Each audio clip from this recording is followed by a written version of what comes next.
Have you ever had that feeling? You know the one. You're staring at something you need to do. It's a big report.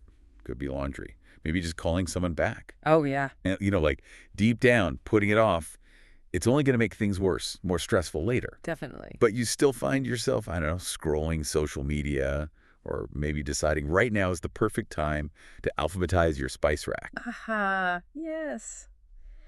It's such a classic tug of war, isn't it? That immediate, need for comfort fighting against what you know is better long term. And the comfort usually wins, at least for a bit. For many of us, yeah, that immediate gratification, it often takes over. It's such a strong pull. And that right there is procrastination. So today on the deep dive, we're really going to challenge that idea that it's just, laziness. Right, because it's really not that simple. Exactly. Our deep dive into the sources we looked at, overcoming procrastination effectively, and procrastination, why we delay things and how to overcome it, they show it's way more nuanced. Yeah, our mission here really is to unpack the psychology. Like, why do we actually delay things? We want to peel back those layers and then arm you, the listener, with some actual actionable strategies, insights right from this research. Precisely. So by the end of this, the promise is you'll have a clearer picture of why your brain does this. And, more importantly, some practical steps. Real things you can do to take charge and, get those goals accomplished. Okay, let's do it. Let's dig in.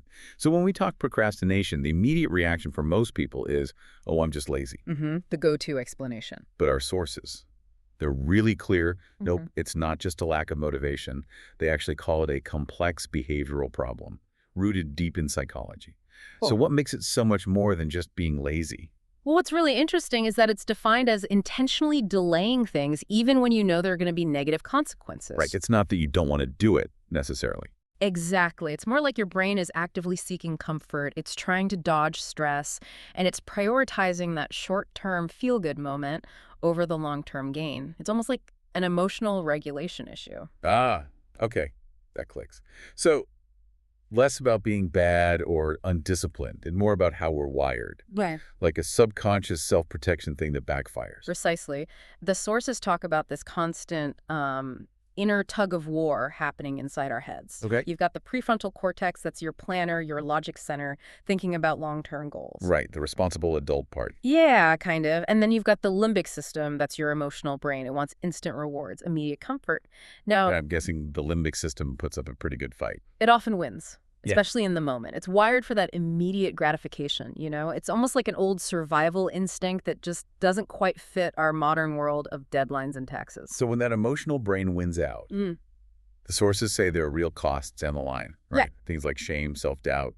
Oh, definitely. And spiraling stress. It becomes this vicious cycle.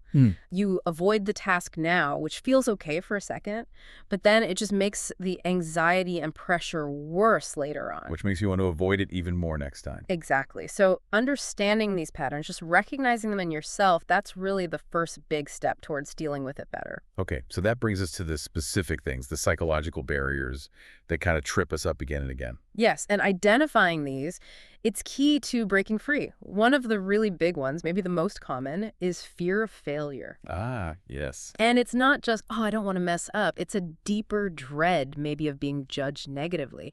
It just paralyzes you, makes you avoid even starting, just so you don't have to face that potential sting of defeat. And that often goes hand in hand with another one the sources mention, perfectionism. Absolutely. It sounds like a good thing, wanting things to be perfect. But it actually stops you cold, doesn't it? If it can't be absolutely flawless, the thinking goes, well, why bother trying? It's total self-sabotage, yeah. And tied into both of those is often low self-esteem. If you doubt your own worth, your ability to do something, you start thinking things like, I just can't do this. And then it's so easy to just give up before you start, which then, unfortunately, confirms that negative belief. Okay, here's what I think everyone feels sometimes.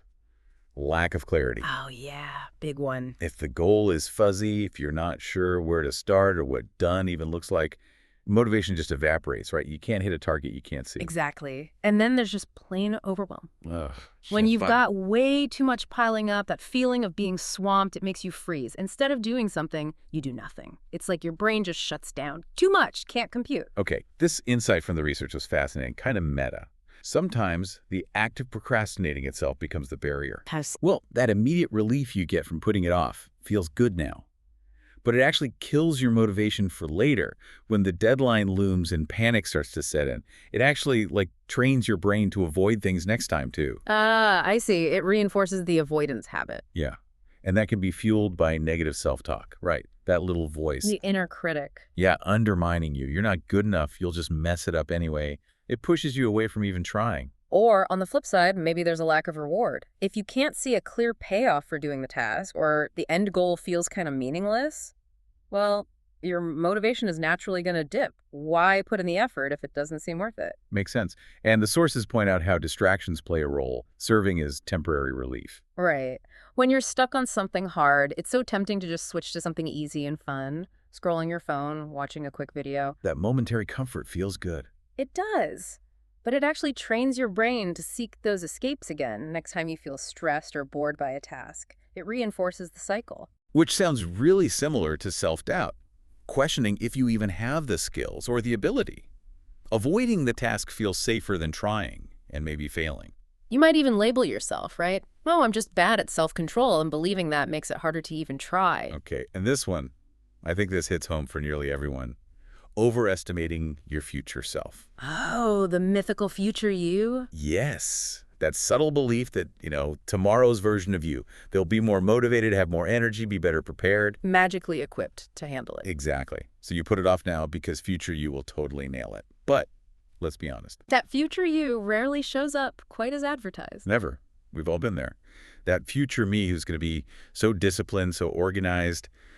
It's almost a comforting lie we tell ourselves, isn't it? It really is. And that lie feeds right back into stress and overwhelm. Pushing tasks aside becomes the coping mechanism, but then the avoidance just ramps up the stress and anxiety later on. It's a nasty loop.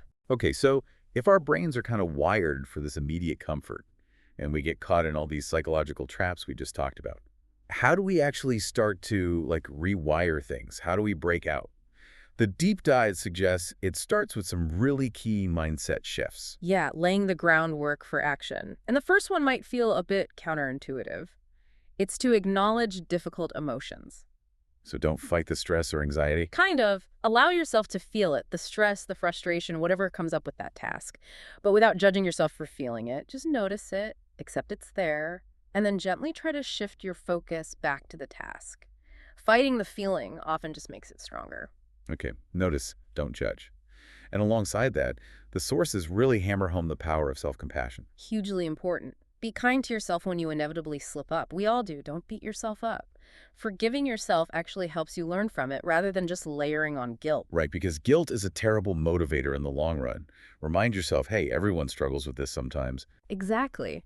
And then you need to actively work to shift your mindset. This includes practical stuff like making distractions harder to reach. Maybe you actually uninstall those social media apps for a work block or put your phone in another room. Creating friction for the bad habit. Precisely. Yeah. But it's also internal, trying to find something positive in the task, connecting it to a personal value or meaning, and crucially, letting go of that perfectionism we talked about. Good enough is often, good enough. It's about changing the story you tell yourself about the task. And the sources point to this simple, almost ridiculously simple truth that can really break the procrastination cycle. It's not about finding massive willpower. It's about the first leap. Just starting. Just starting. Yeah. Taking the smallest possible first step. It's like a psychological trick on your brain. So just opening the laptop. Yeah. Or writing the title. Exactly. Or creating a quick, rough outline. Just one small action. That tiny step breaks the inertia. It replaces that illusion that future you will handle it. And it builds immediate momentum, however small. Okay, mindset shifts are crucial groundwork. But then we need some concrete tools, right? The sources offer a bunch of time management and productivity techniques. Absolutely. And the foundation for any of this is to set clear goals. Define what you're actually trying to achieve. Make it specific, make it achievable. Fuzzy goals just lead to fuzzy action or no action. And once you have goals, you need to figure out what to tackle first. Prioritize tasks. Right. And a great tool for this, mentioned in the sources, is the Eisenhower matrix. sorting things by urgent versus important. That helps you focus on what really moves the needle, not just what's shouting loudest. Exactly. And for focus work itself, there's the classic Pomodoro technique. The tomato timer. Yeah. Work for, say, 25 minutes, totally focus, then take a short 5-minute break. It breaks down big, scary tasks into manageable little chunks, makes it much less daunting. Good tip. And just getting organized for the day helps too, right? Like, plan your day. Definitely. Just listing your top few tasks each morning gives you clarity and a sense of control right from the start. And then, when you're actually trying to work, limit distractions. Seems obvious, but It's huge. Silence the notifications. Create a quiet space if you can. How many times does a phone buzz pull you completely out of the zone? way too many times. Okay, another efficiency tip, batch similar tasks. Yes. Instead of checking email every 10 minutes, do it all at once. Answer calls in a block. It stops that constant mental gear shifting, which drains energy. And don't be afraid to use tools. Things like Trello, Todoist, visual organizers. They can be like an external brain, keeping track of everything so your actual brain doesn't have to. Frees up mental space. Super helpful. Also important, protecting your time by learning to say no. Ooh, that's a hard one for many people, but critical. Overcommitting is a fast track to overwhelm and procrastination. You need that space for your real priorities. Yeah. And maybe counterintuitively, take breaks. Yes. Proper breaks, not just switching to social media. Get up, stretch, walk around. Rest actually recharges your focus and creativity. It's not wasted time, it's an investment. Okay, all these techniques are great, but they rely on something deeper, don't they? The sources talk about the power couple, self-discipline and goal setting. Absolutely. They work hand in hand. Self-discipline is like the muscle. It's what helps you stick to the task even when that initial burst of motivation fades. It's about showing up day after day, even when you don't feel like it. Saying no to those distractions consistently. Exactly. It's the engine. And goal setting provides the steering wheel, the direction. It turns those vague wishes, I should exercise more, into concrete, actionable steps. I will walk for 20 minutes every morning. Okay, so how do they work together synergistically? Well, first, they clarify your path. Clear goals keep you focused, prevent drifting. Discipline keeps you walking that path. Right. And they help break down big tasks. Goal setting lets you define the smaller steps, and discipline helps you tackle them one by one. Makes huge projects feel manageable. Builds momentum. And crucially, they build routine. Daily consistency driven by discipline towards your goals is probably the single best way to beat procrastination. It literally rewires your habits. Okay, what else? Well, self-discipline helps you resist temptation, the urge to check your phone, to do the easier task instead. Goal setting lets you track progress, which is hugely motivating. Seeing how far you've come fuels your drive. Yeah, seeing the checklist get ticked off. Exactly. And on those tough days when doubt creeps in, self-discipline helps you push through, remembering your commitment to the goal. And finally, setting clear goals often involves deadlines, which can create urgency. Right. A deadline, even a self-imposed one, can really light a fire under you and cut through the tendency to delay.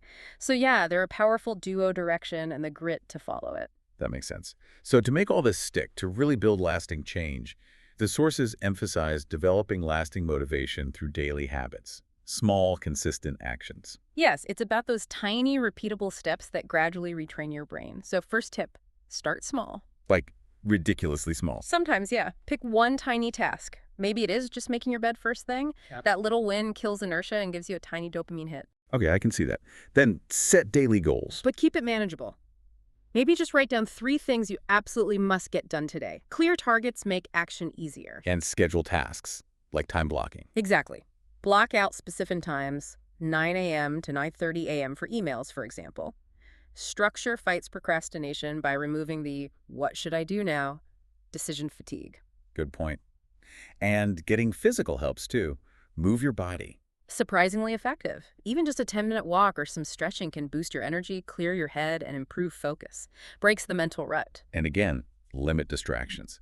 Actively hide the phone, turn off notifications. You'll be amazed how much focus improves when the easy escapes aren't right there. Procrastination thrives on easy outs. And reflecting seems important too. Reflect nightly. Yeah, just take 2 minutes. Maybe jot down your wins for the day, however small. Tracking progress builds that sense of competence and fuels motivation for tomorrow. And finally, don't forget to celebrate wins. Crucial. Acknowledge and reward yourself for completing steps. Doesn't have to be big. Enjoy a cup of tea, listen to a song you love. It reinforces the positive behavior, makes your brain associate effort with reward. So the underlying idea here is that these tiny habits, they add up. They kind of trick your brain into seeing productivity as less daunting, maybe even rewarding. Exactly. Starting small bypasses the overwhelm. Consistency is absolutely key. And look, if you slip up, which you will, don't spiral. Apply that self-compassion we talked about. Right. Acknowledge it, forgive yourself, and just jump back in with the next small step. These daily habits might not feel revolutionary, but they are incredibly powerful for building lasting motivation and fundamentally changing your relationship with tasks. Wow, okay. So wrapping this up, Okay. what we've really unpacked today is that procrastination. It's so much more than just being lazy. Definitely not. It's complex, it's psychological, tied to our fears, how we see ourselves, how we handle stress, even how we think about the future. But understanding the complexity is actually empowering. Right. Because it gives us a roadmap. It shows us where to intervene. Absolutely. And now you, the listener, have a whole toolkit. Specific strategies, techniques, from breaking tasks down and setting clear goals. To being kinder to yourself, practicing self-compassion, and just taking that crucial first tiny imperfect step. You really do have what you need to start taking control of your time, your focus, and ultimately achieving your goals. And it's worth remembering, like the sources suggest, if these issues feel really deep-seated, if procrastination is seriously impacting your life despite trying these strategies. Yeah, reaching out for mental health counseling can be incredibly helpful. Getting that personalized support can make a huge difference in uncovering root causes. So here's a final thought to leave you with. What if the biggest thing holding you back from your next achievement, your next breakthrough? What if it isn't really a lack of time or even skill? What if it's simply finding the courage to take that first small, maybe imperfect step forward? Think about how mastering this, tackling procrastination, could unlock more than just productivity. Yeah, it could unlock a greater sense of freedom, self-trust, impacting all areas of your life. So we really encourage you, start with one small step today, just one. See where it takes you.